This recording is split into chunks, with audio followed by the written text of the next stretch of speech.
السلام علیکم ورحمۃ اللہ وبرکاتہ نحمدہ و نصلی علی رسول الکریم اما بعد فاعوذ باللہ من الشیطان الرجیم بسم اللہ الرحمن الرحیم۔ پریشانی اور مصیبت کی خبر سن کر یہ دعا پڑھنی چاہیے۔ عن ام سلمۃ رضی اللہ تعالی عنہ تقول سمعت رسول اللہ صلی اللہ علیہ وسلم یقول ما من عبد تصیبہ مصیبت فیقول انا للہ و انا الیہ راجعون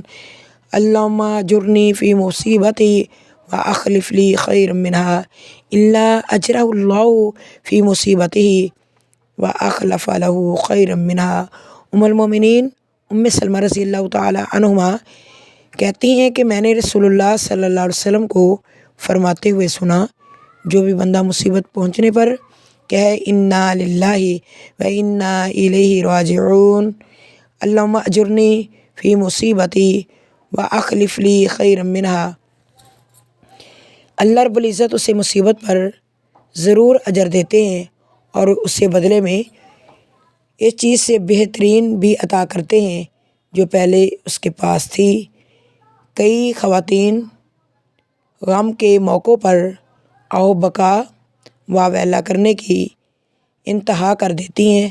صبر کی تمام حدود پھلانگ جاتی ہیں، جبکہ ایسے مواقع پر ذکر الہی کرنے سے مصیبت دور ہو جاتی ہے اور انسان روشنی کی طرف اپنا